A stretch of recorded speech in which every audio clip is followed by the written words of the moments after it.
Emotional control, again, this is one of those things that a pitcher really has to be on top of because of his situation. A pitcher has a unique ability to influence both his own team and the other team.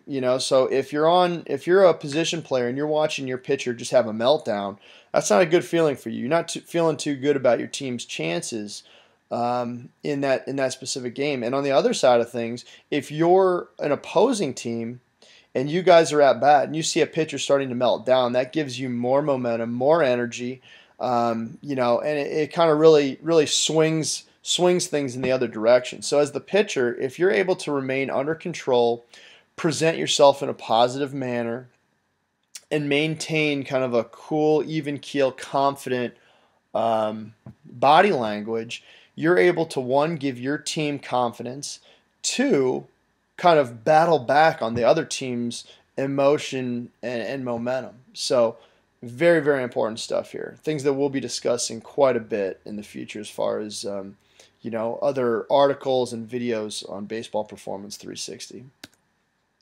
Game IQ. Okay, so number one, you start when you're 8, 9, 10 years old. You're learning mound rules. You're learning the rules of pitching. Okay, you want to understand basically how not to balk, different things like that, how the game itself works. Then you move into pitching strategy and tactics. You want to understand what your actual goal is when you're pitching a baseball. Once you develop sound mechanics and you go from control to command, now you can throw the baseball where you want to and you can consistently execute pitches.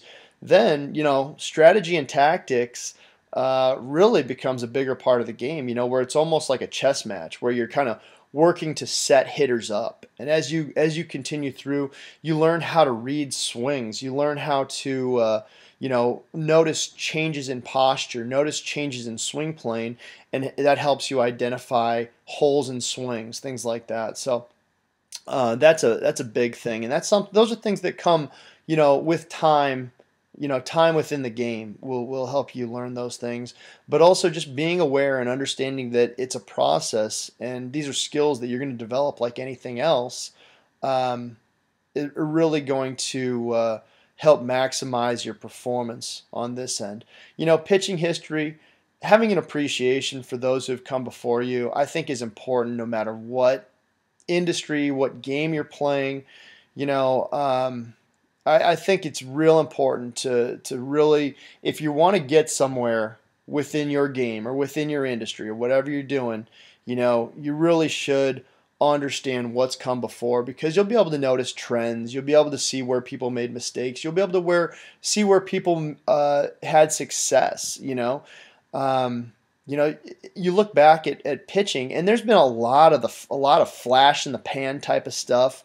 Like the Mark Pryor phenomena a few years back, with his, supposedly bulletproof mechanics and the inverted W and scap loading and all that kind of stuff. That was something that he had a lot of success for about 3 years, and then his arm blew up, and he's been away from the game for a while, unfortunately. But if you look back over time and you look and see, okay, so who are the guys who were able to throw 20 years injury-free, win 300 ball games, who are these guys? What do they look like? And you go back and you see, you're like, wow, Greg Maddox's arm action looks a lot like Nolan Ryan's arm action, which looks a lot like Tom Seaver's arm action, and so on.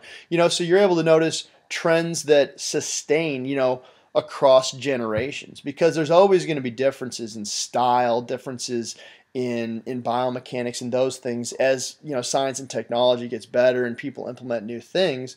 But having an appreciation for history will allow you to look back and really see what has been successful over time.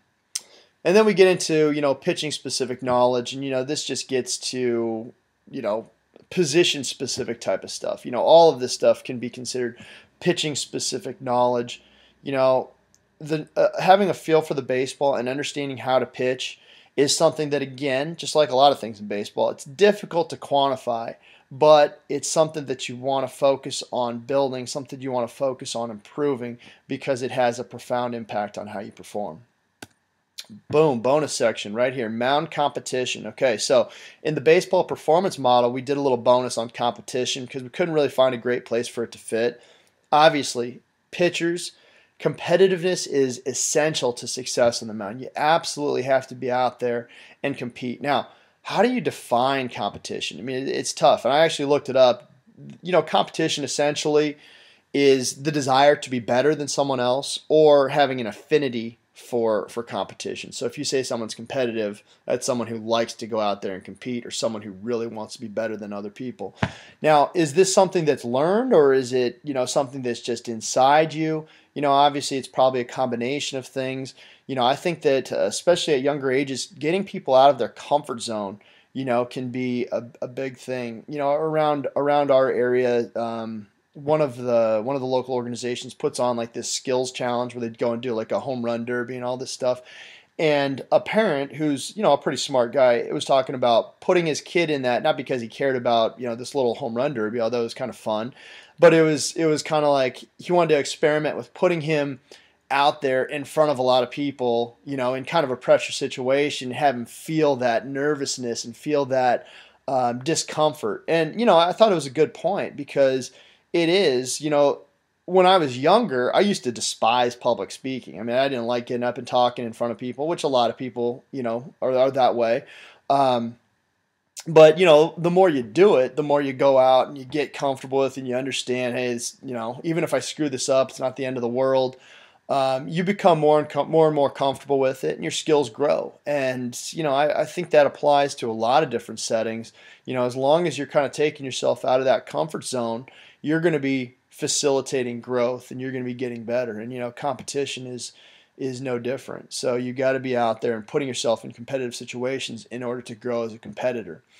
We talked about competition having a similar, a kind of a similar makeup as performance, where, it's not one thing that's going to make up competition. It's a number of things kind of coming together, and having the ability to control emotions, focus energy, focus, biomechanically, focus physiologically, all those types of things go into mound competition. So it's an interesting subject. And I'll say it again, we're going to do a lot more work with competition, because, it's a lot easier to develop physical skills than it is to develop these mental skills, because people aren't as attuned or aren't as used to going through mental exercises in order to develop these skills that you can't necessarily see, and they're not always as easy. They're definitely not as easy to measure. I mean, if you want to improve someone's pitching velocity, you work them out through athletic development program, you take them through throwing programs, you work on biomechanics, those types of things.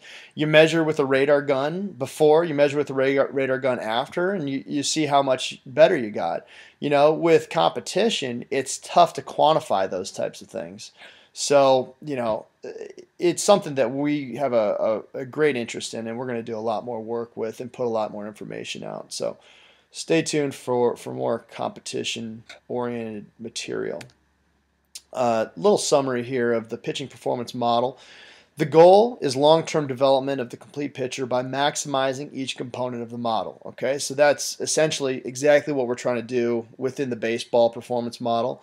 The goal isn't to create the best 13-year-old pitcher, we can create. The goal is to provide the pitcher with an opportunity to play the game as long as they want to be a part of it. Okay, and that does not include throwing breaking balls when you're 11 or 12 years old, okay? Because that's a short-term fix. You'll be a great 11-year-old pitcher, because the vast majority of 11-year-old hitters can't hit a breaking ball, okay? But it's not going to help you develop long-term. Okay, you're not, you're gonna lose out on repetition throwing your fastball, so you're not gonna learn how to throw your fastball. Number two, it's also a crutch. If you've got this magical breaking ball that no one can hit, you're gonna throw it a lot, and that's going to take away from the development of your fastball, so your velocity. You're also just not going to learn how to throw your fastball. And any pitcher, no matter what level, if he's successful, he knows how to throw his fastball. You know, whether he's got a 95-mile-an-hour fastball or whether he's got an 80-mile-an-hour fastball, you're still going to win and lose with that fastball. Okay, so it's important to really step back and look at it from a macro perspective. Okay, implementation of the proper systems at specific stages of development is necessary in order to maximize performance development. Okay, now this is especially true for pitchers. Okay, because there's a very sound progression that you use when developing a pitcher. Okay, you're going to learn biomechanics, you're going to learn the skill before you're able to develop mental skills. Okay, it's not going to do you a whole lot of good to understand strategy and tactics when you can't throw the baseball where you want to. Okay, you know, and same thing. You know, you learn control before you learn command, and that's a function of developing fine motor control as much as it is just following that natural pitching progression. So those are the types of things, you know, that you want at the forefront of your pitching performance model. You know, all of this stuff is going to come into play. Okay, so every good pitcher is going to have to learn to deal with emotions, learn how to improve mental skills, you know, obviously optimize biomechanics and athletic development, but it doesn't all happen when they're 8 years old, right? Okay, you know, you learn certain things at different stages of development, and you want to make sure you follow that proper that proper sequence. Here's where you're going to find Baseball Performance 360. Twitter, you can find us at BP_360. Email us. We love to hear from people consuming our content, checking out our stuff. You know, it's absolutely an open dialogue. You know, our team here at Baseball Performance 360, we're smart baseball guys. We've got great experience. You know, we love the game. We're passionate about it, but you know, we don't think we know everything. We love to hear from people. We love to discuss baseball. It's one of our favorite things, and it's why we do, why we put this stuff out there. YouTube.com/BP360 video for videos like this. You know, that's a great place to find us. Facebook, just go ahead and search Baseball Performance 360. Will come up. Lots of good information there. And then we also have a Vimeo channel, vimeo.com/Baseball Performance 360. So that was our pitching performance model. Thanks for stopping by, and we'll talk to you soon.